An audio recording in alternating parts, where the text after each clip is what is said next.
Aniya na ang mga dagkong balita sa Balitang Bisdak karong Miyerkules. 12 anyos nga babay sa Lapu-Lapu mikawat sa dulan 100,000 pesos nga cash sa nakapark ni sakyanan. 21 anyos nga driver nga naka-hit and run sa 23 anyos nga negosyante sa Banilad, Cebu, gipasakaan na og kaso. Upat ang patay ug unom ang naangol dihang mibangga ang gisakyang van sa nakapark nga truck sa Samar. Ug atong sayran ang hiking date karong Valentine's Day. Kini ang GMA Regional TV, Balitang Bisdak. Maayong hapon, ako si Cecil Kibod Castro.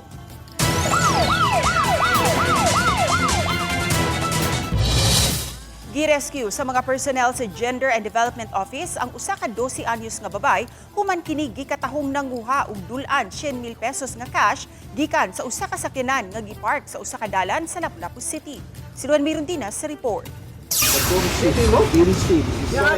Nakadapit sa atensyon sa mga staff sa usa ka convenience store sa sitio Pakpakan, Barangay Basak ang hilabihang kadaghang kwarta nga gida sa batang babay nga namalit og pagkaon pasado alas 11 sa buntag niadtong Lunes. Usa ka habal-habal driver ang ipahibaw sa tanod sa Barangay Basak nga si Marciano Lumungsod. Kinsa mao'y ni susi sa dapit ug naabtan gayud niya ang 12 anyos nga babay nga may dang daghang salapi. Ako din sa kuan, asang kwarta. Hatag niya katong putos. 2,000 kapin. Dayon giana ako sa dire gibutang. Dito na ko gikuha ang kwarta nga daghan kay baldol na ni kilid. Moto gihap mi ato. Sige ihap. Nanawag po sa barangay nga pariwan ang mga tagad. Hindi man pwede kay bata minor man. Matod ni Marciano, dili kini ang unang higayon nga na-rescue nila ang maong bata. Uban ang mga sakop sa Gender and Development Office tungod gihapon sa pasangil nga nanguha siya og kwarta. Pag-abot nila gihap nako. Moto na intact itong 97 tanan. So gibiyaan ako sila. Ikaw kamo na bahala ana. So napamaslain nabawi day nga kwarta po dito sa Pikas. Nga wa magasto pod sa nghatag ang bata nga to. Wa usab dangti og 30 minutos, may negosyanteng nareklamo sa barangay kay nawad-an siya og 99,000 pesos samtang gipark niya ang iyang sakyanan kay nipalit siya og mga puso. 100,000 pesos tanan ang iyang kwarta nga iyang gisulod sa envelope o gisulod niya sa usa sa mga compartment sa iyang sakyanan. Kay wala nga mga kwarta nga ibayad sa puso, almost 2,400 man ako nabayad.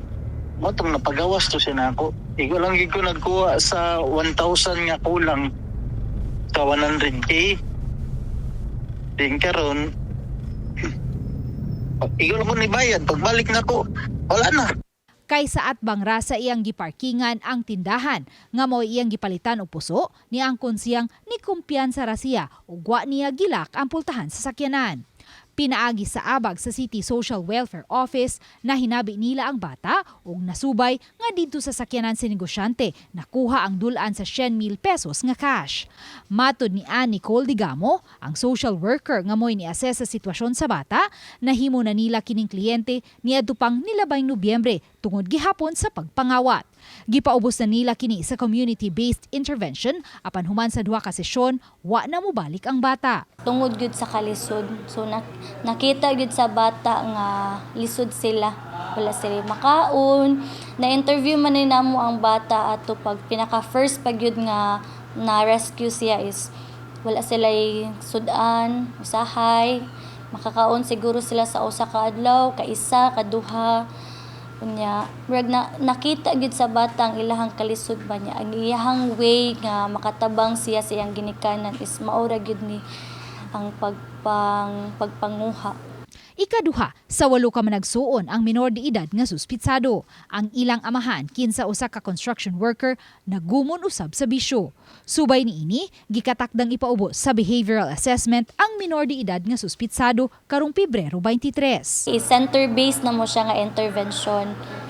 So as of now, dili pa siya possible kay tungod napamantay kanang sakit nga na spread gid sa home care.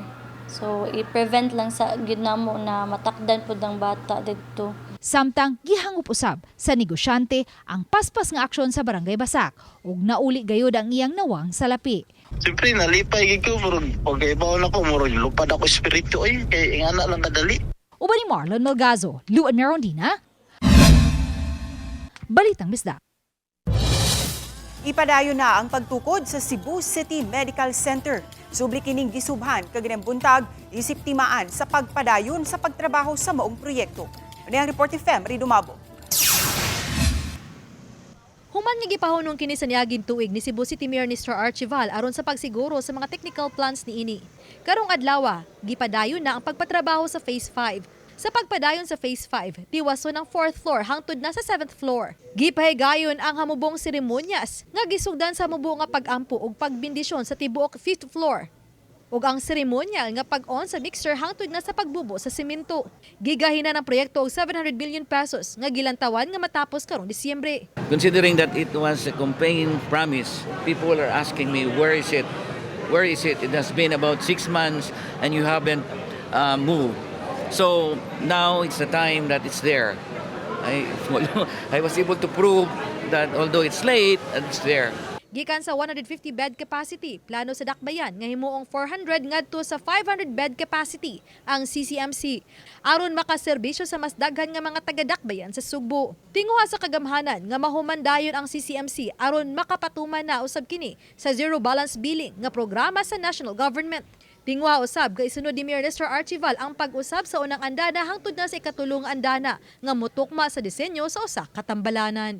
Ang Department of Health na ay mga budget. In fact, nagsugod na tagpangayo dito nila, but they cannot keep because we don't have a place where the equipment should be put. So ningon siya, the things, ako naman, naghimo naman tag-request dito, that was December pa. Ingon siya, niagi sa kong opisina ang mga equipment ganyong gi-request, push very hard nga mahumanay nato by December so that preparahon nato nga kung naaman gani mahatag, which I think mahatag yun na. Uban ni Godfrey Relian og Rod Prado, Femery Dumabok. Balitang Bisdak. Nakalas ang upat ka mga tao human maaksidente ang usa ka van for hire sa National Highway sa Barangay San Fernando, lungsod sa Basay, Samar. Sa investigasyon, nasayran sa Basay Municipal Police Station nga gikan sa Borongan City ang van for hire ug paingon unta sa Tacloban City. Apan kalit kining mibangga sa luyong bahin sa usa ka 10-wheeler truck nga gaparking lang dapin sa dalan. Sa kakusog sa impact sa bangga, nalumping ang atubangang bahin sa van. Lakip sa nakalas ang driver ug tulo ka mga pasaherong babay, samtang ang ubang mga pasahero nakaangkon og mga bunog. Gidala ang mga pasahero sa Basay District Hospital sa mga miresponde nga rescue team. Sa pagkakaron, padayong giimbestigahan pa ang maong insidente. Kini ang GMA Regional TV, Balitang Bisdak.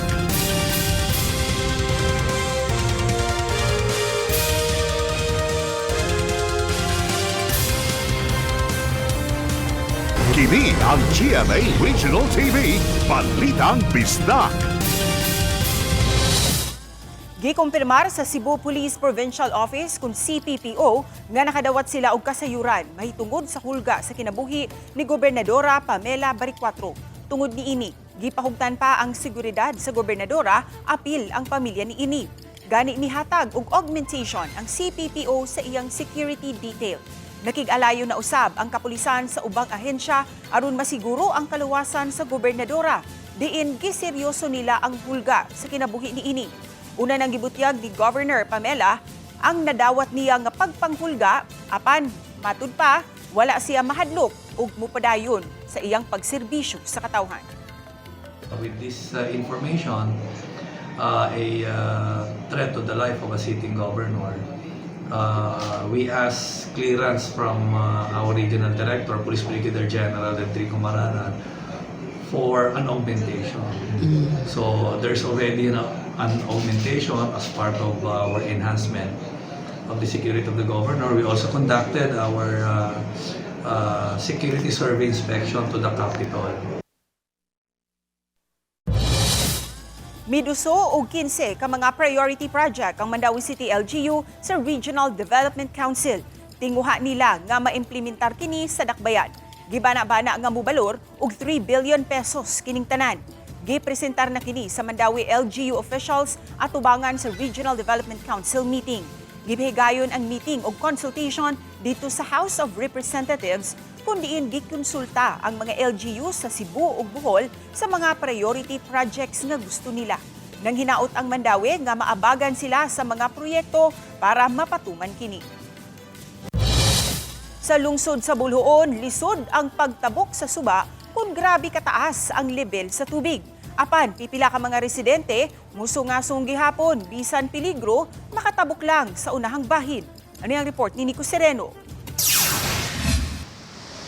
Bisan sa taas nga level sa tubig ug kusog na kaayo nga bulog sa sapa, daw sa way kahadlo kining pipila ka mga residente sa Bulhoon nga mitabok pa padung sa unahang bahin. Kining babay giasistihan ug gigunitan pa sa lalaking mitabang kaniya aron makaagi. Gamit nila ang alternatibong agianan ginama sa guod o kawayan. Namidpidra sa kilid sa sapa. Kini ang eksena nga naabtan sa GMA Regional TV natong Biyernes sa hapon atol sa pagkusukuso sa bagyong Basyang.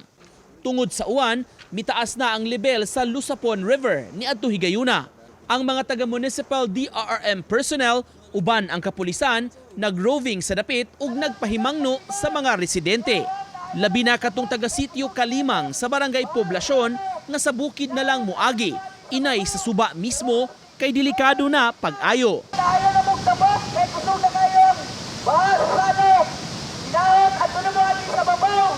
Usa si Gretchen nga naabta namo niya higayuna nga gustong kuhaon unta ang iyang bana ug anak taliwa sa hulga sa bagyo. Nakuyawan siya sa alternatibong taytayan mag-agi. Kay og diha sa taytayan kuan man na siya god kanang delikado kayo kay kuan ra guud ra biya sa kawayan. Dili safe. Oh, dili safe kay among taytayan diha nga gipa. Himo wala pa man.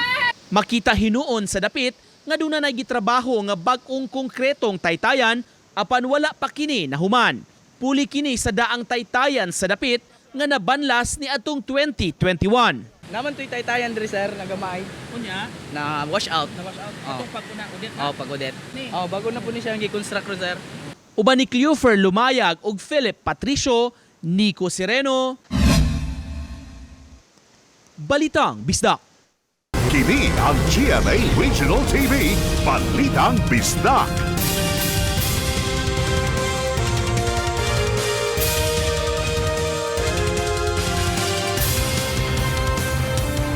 Kini ang GMA Regional TV, Balitang Bisdak.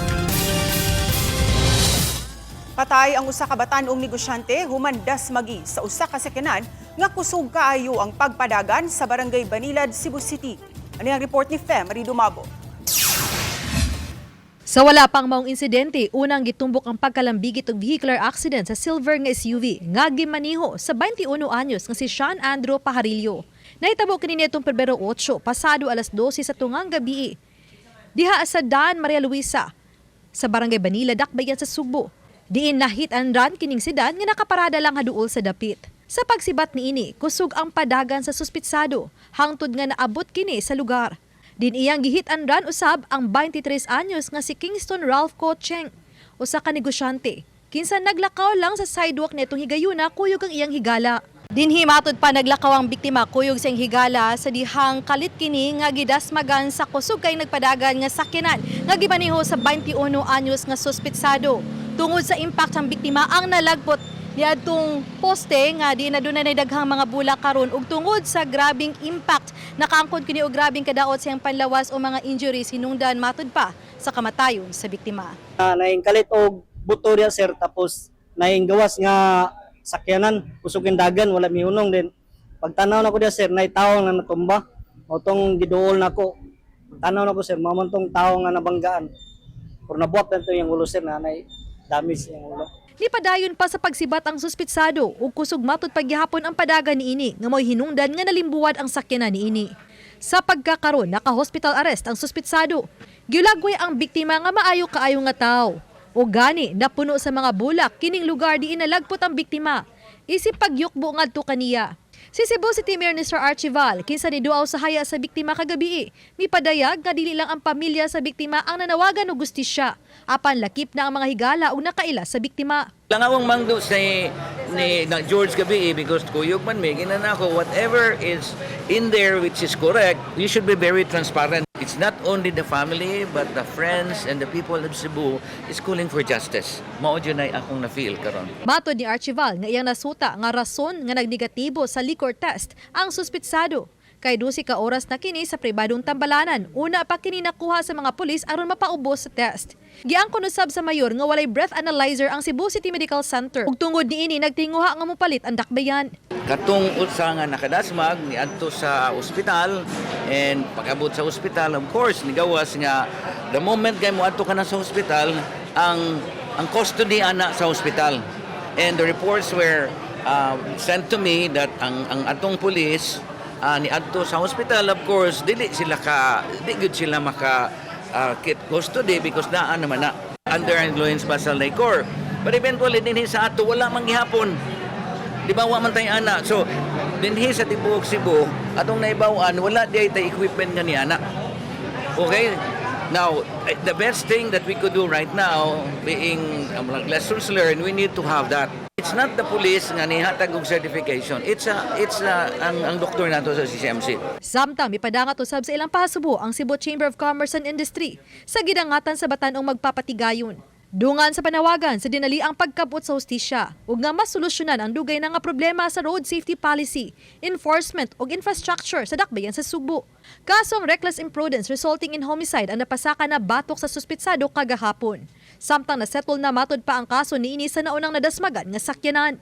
Karong hapon, nahatod na sa iyang katapusang pahulayan ang biktima. Uban ni Godfrey Lien, Femery Dumabok. Balitang Bisdak.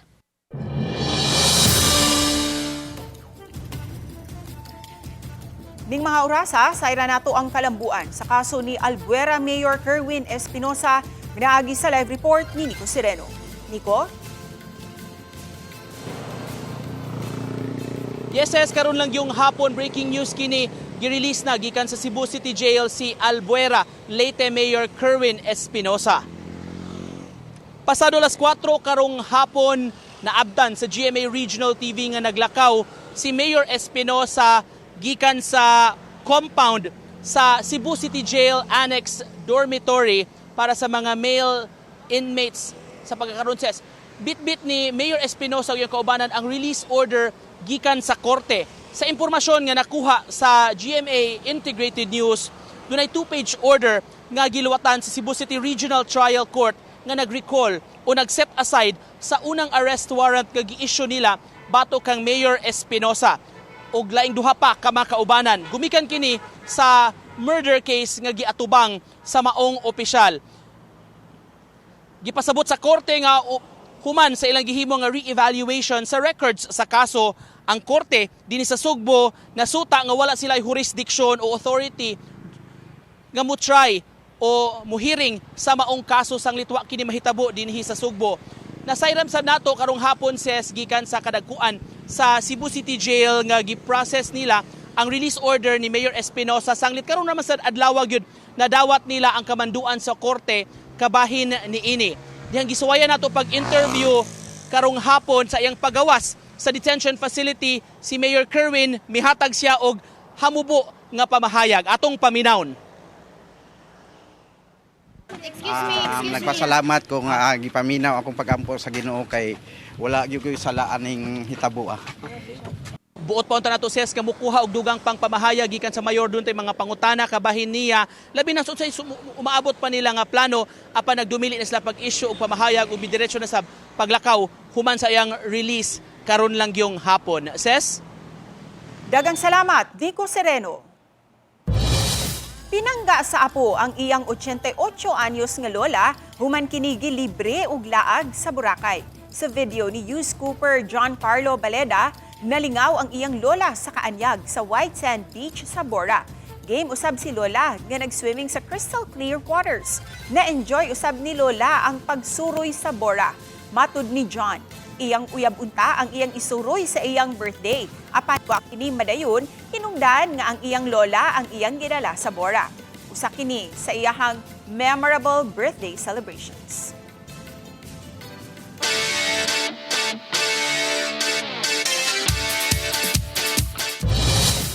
Hapit na ang Valentine's Day. Apan karong tuiga, akayan nga ilisan ang naandan nga mga date. Ug unsa kini atong sayran pinaagi ni ining report.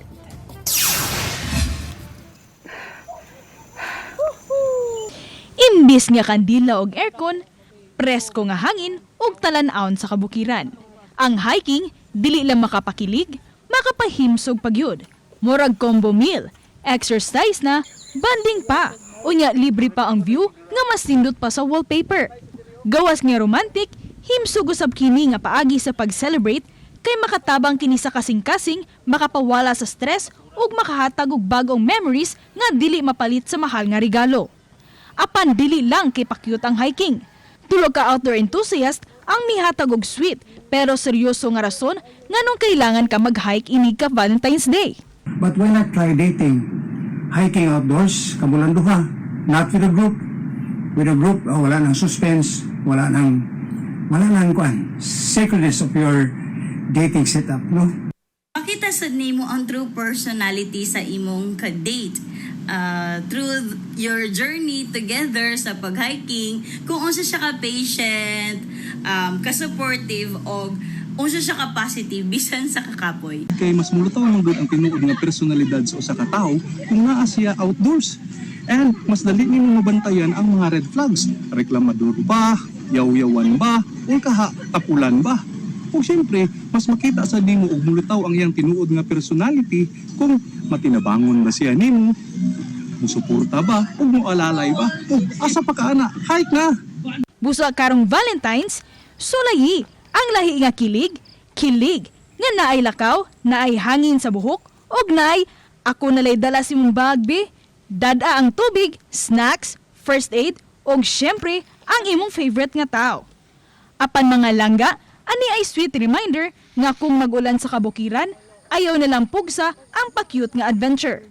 Mas maayo nga magpabilin sa balay o pwede ra gihapon maglutog instant noodles nga with feelings. Ako si Orchid Salapingkaw, Balitang Bisdak.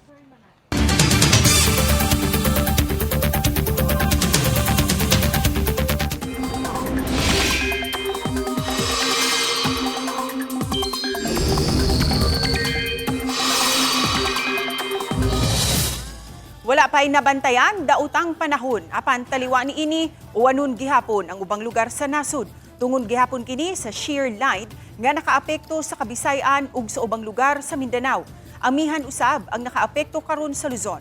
Subay sa rainfall forecast sa Metro Weather, taas ang kahigayunan nga uwanon ang Eastern ug Central Visayas. Ang ayang mangandam sa hulga sa pagbaha ug pagdahili sa yuta tungod sa kusog nga pagbundak sa uwan sa ubang lugar sa nasud. Posible usab nga uwanon ang ubang lugar sa nasud. Gitapos na ni Bathalang Gargan Tom Rodriguez ang kinabuhi ni Tera human mapakyas pagkuha sa brilyante sa yuta. Nahibaw-an na usab sa mga sangre ug kambaldiwa ang pagkamatay ni Tera at ang iunya si GMA Prime ang sunod ng mga panghitabo. Sa usa ka Facebook post, gibutyag ni Bianca Umali ang Abisala Maste o goodbye sa iyang karakter nga si Tera. Gipasabot ni Bianca, memorable ang iyong journey isip Tera ug daghan siyang nakatunan. Ug shoutout niya sa mga Encantadix, Abisala Eshma. Mga kapuso, makita ninyo kining mong episode sa official website sa GMA Regional TV, www.gmaregionaltv.com. Pero usab ninyo mabisita ang among official YouTube channel, GMA Regional TV, ug i-click ang subscribe button. Alang sa labing init nga mga balita, gikan sa mga rehiyon, buot namong pasalamatan ang mga kapuso sa lain-laing bahin sa Pilipinas. Apil na ang mga kapuso nato abroad. Tungod si GMA Regional TV, Local News Matters. Kami ang GMA Regional TV, Balitang Bisdak. Kinatibukang puwersa alang sa mas dakong misyon ug mas halapad nga pag-alagad sa nasud. Mayong hapon mga kapuso.